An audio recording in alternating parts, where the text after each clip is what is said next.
Bangladesh England match তার আগে মোটামুটি যেই ডিসকাশনস বা যেই আলোচনাটা চলছে সেটা হচ্ছে পরের ম্যাচটায় বাংলাদেশের 11টা কেমন হতে পারে। একজন ক্রিকেটারকে নিয়ে অনেক বেশি আলোচনা হচ্ছে এবং সেই আলোচনায় এই মুহূর্তে লিটন কুমার দাস আমি বলছি ফর্মে নেই, ম্যাচের আগের দিন প্র্যাকটিসেও নেই, করেছেন শুধু জিম। ম্যাচে দুই ওপেনারই হতাশ করেছেন, তাই ইংল্যান্ড ম্যাচে ওপেনিং জুটিতে পরিবর্তন আসতে পারে এটা অনেকটা নিশ্চিত। ওপেনিং এ জায়গা হারাতে পারেন লিটন কুমার দাস। আসসালামু আলাইকুম সুপ্রিয় দর্শক বন্ধুরা, অবশেষে নানা আলোচনা সমালোচনার পর বিশ্বকাপ মিশন বেশ ভালোভাবে শুরু করেছে বাংলাদেশ ক্রিকেট টিম। দর্শক বন্ধুরা, আফগানিস্তানকে হারিয়ে ফুল ফ্রে মেজাজে রয়েছে টাইগাররা, কিন্তু অন্যদিকে এবার ইংল্যান্ডের সাথে মাঠে নামার আগে বেশ কিছু পরিবর্তনের আভাস দিয়েছে বাংলাদেশ ক্রিকেট। দর্শক বন্ধুরা, এবার লিটন কুমার দাসকে পরিবর্তনের আভাস দিয়েছে। অন্যদিকে মাহমুদুল্লাহ রিয়াদকে বসিয়ে একজন জেনুইন স্পিনারকে খেলানোর জন্য বেশ কিছু বিষয় উঠে এসেছে। দর্শক বন্ধুরা, কিন্তু অন্যদিকে হঠাৎ করে বিশ্বকাপের মাঝে একটি সুখবর পেয়েছেন বাংলাদেশের ওপেনার তামিম ইকবাল খান। দর্শক বন্ধুরা, এবার তামিম ইকবাল খান টি10 লিগে দল পেয়েছেন এবং একমাত্র বাংলাদেশি হিসাবে টি10 লিগে জায়গা পেয়েছেন তামিম ইকবাল খান। তো দর্শক বন্ধুরা, চলুন দেখে নেই বাংলাদেশের স্কোয়াডটি এবার কেমন হতে চলেছে। অবশ্যই ধৈর্য সহকারে পুরো ভিডিওটি দেখবেন এবং সেই সাথে সেই সকল বিষয় নিয়ে অত্যন্ত চমৎকার কিছু বিশ্লেষণ করেছেন রিয়াসত আজিম ভাই। তো দর্শক বন্ধুরা, চলুন আমরা তাদের সেই সকল বিষয়গুলো জেনে নেই। বাংলাদেশ ইংল্যান্ড ম্যাচ তার আগে মোটামুটি যেই ডিসকাশনস বা যেই আলোচনাটা চলছে সেটা হচ্ছে পরের ম্যাচটায় বাংলাদেশের 11টা কেমন হতে পারে। একজন ক্রিকেটারকে নিয়ে অনেক বেশি আলোচনা হচ্ছে এবং সেই আলোচনায় এই মুহূর্তে লিটন কুমার দাস আমি বলছি না, আবারও ক্লিয়ার করি, ক্রিকেট বোর্ড ধর্মশালায় ক্রিকেট বোর্ডের যারা রয়েছেন প্রত্যেকের সাথে আমার কথা হয়েছে। শিওর না হয়ে কোনো ডিসকাশনস আমি আমার দর্শকদের সামনে থ্রো করি না। এই মুহূর্তে আমি যে ব্যাপারটা শেয়ার করছি এটা এখনো 100% ডিসাইডেড না। যে ক্রিকেটার তার নাম হচ্ছে লিটন কুমার দাস। বাংলাদেশের ওপেনিংয়ে তামিম ইকবাল নেই, সবচেয়ে বড় ভরসা। তাকে পরের ম্যাচে ড্রপ করা হবে কি হবে না, শুরুর দিকে এরকম কোনো আলোচনা ছিল না। তবে লিটন যেহেতু পারফর্ম করতে পারছেন না, সবশেষ ইনিংসগুলো এই ডিসকাশনসটা যখন শুরু হয় তখন আমি একটু কনফিউজ ছিলাম। আমি এ কারণে ক্রিকেট বোর্ডে কয়েকটা জায়গায় কয়েকটা সূত্রে আমি ডিসক্লোজ করতে পারবো না কারণ যে শিওর হওয়ার চেষ্টা করেছি এবং আমাকে যে লজিকটা দেয়া হয়েছে যে যেহেতু Liton out of form, Liton Kumar Das কখন ফর্মে ফিরে যাবেন, কখন ফাটিয়ে ক্রিকেট খেলবেন, কখন প্রতিপক্ষকে একদম একাই গুড়িয়ে দেবেন, সেটাও কিন্তু টিম ম্যানেজমেন্টকে মাথায় রাখতে হচ্ছে। বাংলাদেশের জন্য শুভকামনা, যে পরিকল্পনা নিয়ে টিম টাইগার্স এগিয়ে যাক না কেন সেটা যেন পজিটিভ হয়, দলের জন্য যেন অনেক বেশি কার্যকর হয়। We need some effective plans and we need another win against England.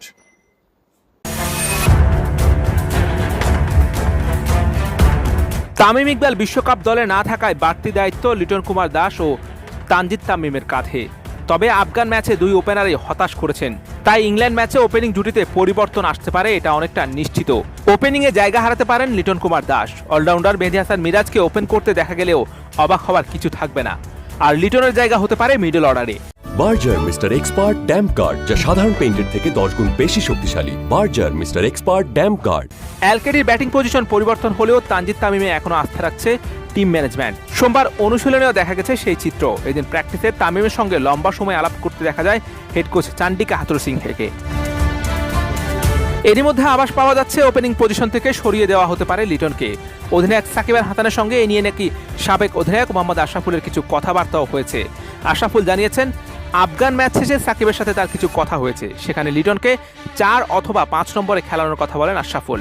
তখন সাকিব জানিয়েছে এটা তাদের মাথায় রয়েছে, টিম ম্যানেজমেন্টের সঙ্গে আলাপ আলোচনা করেই বাকি সিদ্ধান্ত হবে। লিটন ওপেনিং পজিশন থেকে সরে গেলে সেখানে মেহেদী হাসান মিরাজকে দেখা যেতে পারে।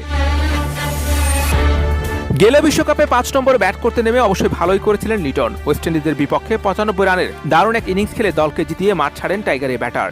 সে অভিজ্ঞতা বিচার করে লিটনকে 5 নম্বরে খেলার চিন্তা করতেই পারে টিম বাংলাদেশ। সোমবার সংবাদ সম্মেলনে স্পিন কোচ রঙ্গনা হেরাতো দিয়েছেন সেই ইঙ্গিত, বড় পার্টনারশিপ চায় দল। তবে কি সত্যি ওপেনার লিটনের জায়গা হতে যাচ্ছে মিডল অর্ডারে? লিটনের ফর্মের বিষয়ে হেরাত বলেন, লিটনের মতো যে কেউ খারাপ সময়ের মধ্য দিয়ে যেতে পারে, আপনি কিভাবে ঘুরে দাঁড়াচ্ছেন এটা গুরুত্বপূর্ণ। আমি নিশ্চিত লিটনও দারুণভাবে ঘুরে দাঁড়াবে। ব্যাটিংয়ে আমাদের ভালো পার্টনারশিপ লাগবে, এটাই আমাদের লক্ষ্য। সে পার্টনারশিপ হয়ে গেলে বড় স্কোর করতে হবে। সেই লক্ষ্য পূরণে ওপেনিং থেকে লিটনকে সরিয়ে দিলেও খুব বেশি অবাক হওয়ার কিছু থাকবে না। ইংল্যান্ডের বিপক্ষে ওয়ানডে বিশ্বকাপে সবশেষ 3 দেখায় 2টিতে জয় পেয়েছে বাংলাদেশ, যা টাইগারদের বড় অনুপ্রেরণা হতে পারে। 2011 বিশ্বকাপে শফিউল ইসলাম ও 2015 সালে রুবেল হোসেনের ভূমিকায় ধর্মশালায় কে অবতীর্ণ হতে পারেন তা যেন কোটি টাকার প্রশ্ন হয়ে দাঁড়িয়েছে। Hossain Arman, BD quick time.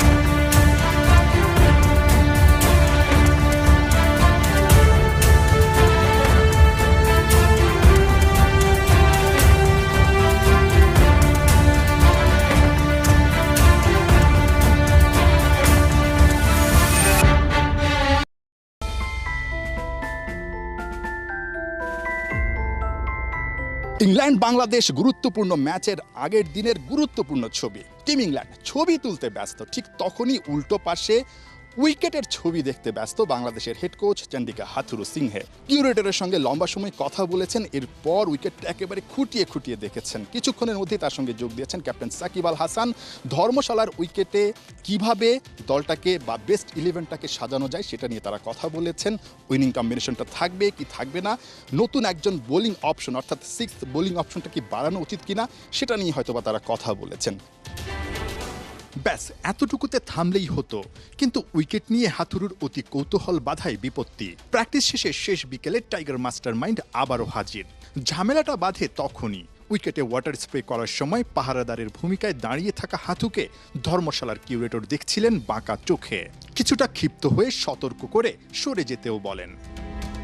সে যাই হোক, বাংলাদেশের ভরসার নাম technical consultant Sridharan Sriram. Wicket নিয়ে যত তথ্য সবই জানা তার। সাকিব হাথুরু তাই তো নির্ভার।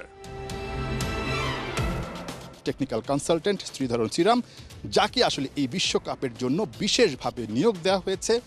ভারতের উইকেটগুলো কেমন হবে, এখানকার উইকেটের চরিত্র কেমন হবে, সেই ইনফরমেশনটা কিন্তু তিনিই দিয়ে থাকেন। তিনজনে মিলে লম্বা সময় আলাপ করে বাংলাদেশের একাদশটা কেমন হবে সেটাই হয়তোবা বুঝার কিংবা সাজানোর চেষ্টা করেছেন। উইকেট দেখা শেষে প্র্যাকটিসের শুরুতেই এদিন শেখ মাহিদিকে সঙ্গে নিয়ে হেড কোচের 1-to-1 মিটিং। উইনিং কম্বিনেশন ভেঙে তবে কি একাদশে ঢুকছেন মাহিদি? আপাতত সেই সম্ভাবনাটাই বেশি, যদিও আলোচনাতে আছেন নাসুম আহমেদও।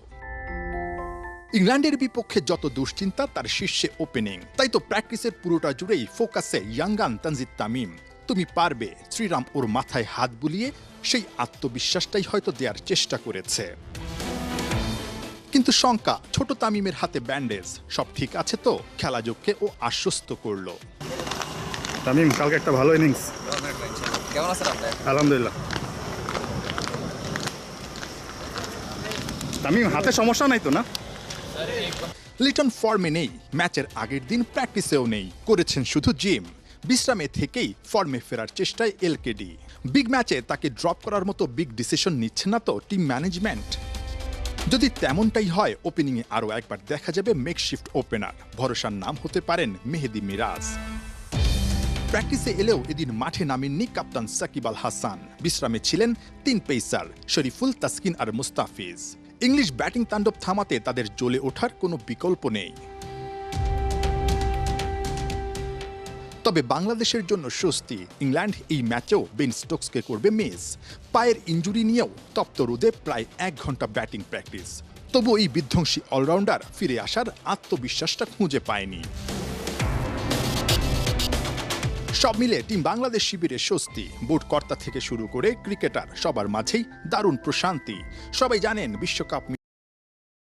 তো দর্শক বন্ধুরা, আপনারা হয়তো পুরো ভিডিওটি দেখে এবং এই সকল বিষয়গুলো জেনে অবশ্যই বুঝতে পেরেছেন, এবং সেই সাথে বিশ্বকাপের মাঝে তামিম ইকবাল খানের এই সুসংবাদটি যদিও কিছুটা হলেও ঘাটতি কমাবে।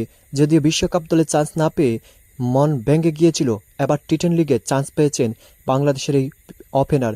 দর্শক বন্ধুরা, তামিম ইকবাল খানের এই বিশ্বকাপ মিশন বাদকে কেন্দ্র করে আপনাদের কাছে কেমন লেগেছে? এবং অন্যদিকে লিটন কুমার দাসকে একাদশ থেকে বেশ কিছু পরিবর্তন আনতে শুরু করেছে।